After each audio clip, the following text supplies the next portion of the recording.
আসসালামু আলাইকুম ভিউয়ার্স, আশা করি সকলে ভালো আছেন। এই যে রেসিপি বাই ইতি চ্যানেলের পক্ষ থেকে আপনাদের সবাইকে স্বাগতম।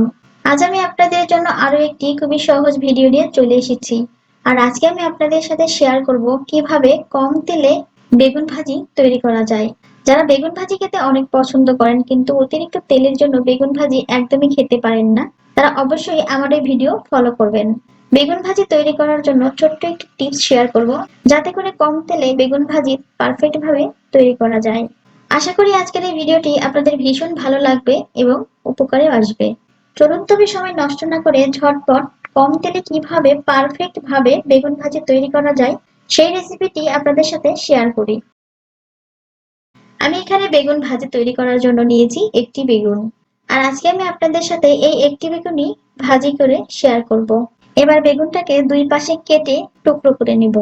বেগুনের টুকরোটা মোটাও হবে না, পাতলাও হবে না, মিডিয়াম সাইজের টুকরো হবে। আমি এই বেগুনটাকে 4 টুকরো করে কেটে নিব।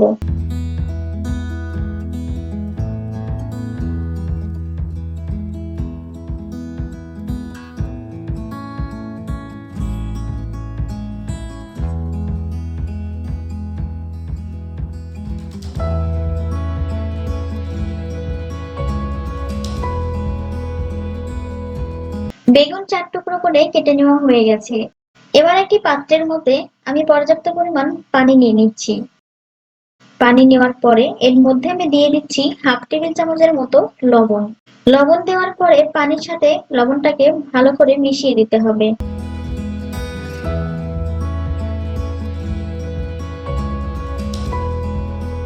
মিশানো হয়ে গেলে এবার আমি টুকরো করে রাখা বেগুনগুলো দিয়ে দিব। বেগুন দেওয়ার পরে এবার আমি একটু উল্টে পাল্টে দিব এবং 10 মিনিটের জন্য এটাকে রেস্টে রেখে দিব। লবণ পানির মধ্যে বেগুন টুকরো করে 10 মিনিট ভিজিয়ে রাখলেই বেগুন ভাজার সময় তেল অনেক কম টানে। এই টিপসটি আপনারা সবাই ফলো করতে পারেন। আশা করি যারা বেগুন ভাজি খেতে পছন্দ করেন তাদের আর কোনো চিন্তা থাকবে না। 10 মিনিট পর পানি থেকে বেগুনগুলোকে উঠিয়ে নিয়েছি।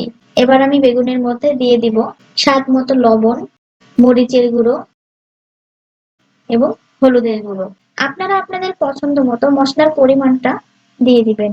আমি যেহেতু একটা বেগুন ভাজি করছি তাই আমি আমার পছন্দ মতো মশলা দিয়ে দিচ্ছি। এবার আমি মশলাগুলোকে বেগুনের সাথে মাখিয়ে নিব।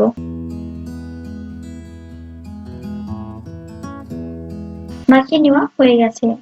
এবার চুলায় একটি ফ্রাই প্যান উঠিয়ে এর মধ্যে আমি দিয়ে দিচ্ছি হাফ টেবিল চামচের মতো তেল। আর আমি এই একটা বেগুন হাফ টেবিল চামচ দিয়েই ভেজে নেব। তাতে করে এই বেগুন ভাজাটা পারফেক্ট ভাবে হয়ে যাবে। তেল দেওয়ার পরে এবার আমি ছড়িয়ে দিচ্ছি।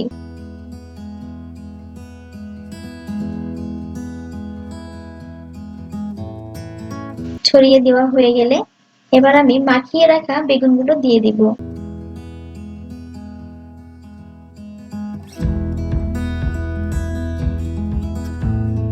বেগুন দেওয়ার পরে এবার আমি চুলার আঁচ মিডিয়াম থেকে লো আঁচের মাঝামাঝি রেখে বেগুনটাকে ভেজে নিব। এক পাশে ভাজা হয়ে গেলে উল্টিয়ে দিব। এক পাশে ভাজা হয়ে গেছে, এবার আমি উল্টিয়ে দিব। আর দেখতেই পাচ্ছেন হাফ টেবিল চামচ তেল দেওয়া হয়েছিল, বেগুন একটুও তেল টানেনি, কিন্তু পারফেক্ট ভাবে ভাজা হয়ে গেছে। সবগুলো উল্টে দেওয়ার পরে এবার আমি অপর পিঠেও ভেজে নেব।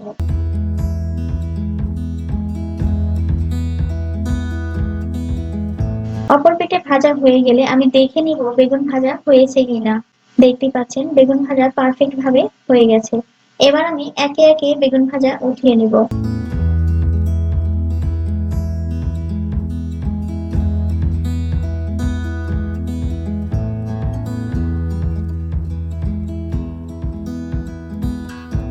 আমি সবগুলো বেগুন ভাজি প্লেটের উপর উঠিয়ে নিয়েছি। দেখতেই পাচ্ছেন বেগুন ভাজি কতটা পারফেক্ট ভাবে সেদ্ধ হয়েছে এবং তেলও অনেক কম লেগেছে।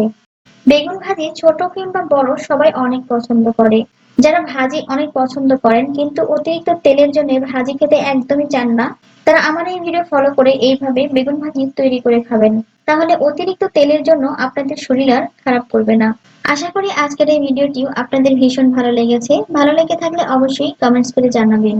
আর এখনো যারা সাবস্ক্রাইব করেনি তারা অবশ্যই সাবস্ক্রাইব করে পাশে থাকা বেল আইকনটি প্রেস করে নেবেন, যাতে নতুন ভিডিও আপলোড করলে আপনাদের কাছে সবার আগে পৌঁছে যায়। এই ছিল আজকের ভিডিও। আবারও ফিরে আসবো নতুন কোনো সহজ এবং মজার ভিডিও নিয়ে। সেই পর্যন্ত সবাই ভালো থাকবেন, সুস্থ থাকবেন। আল্লাহ হাফেজ।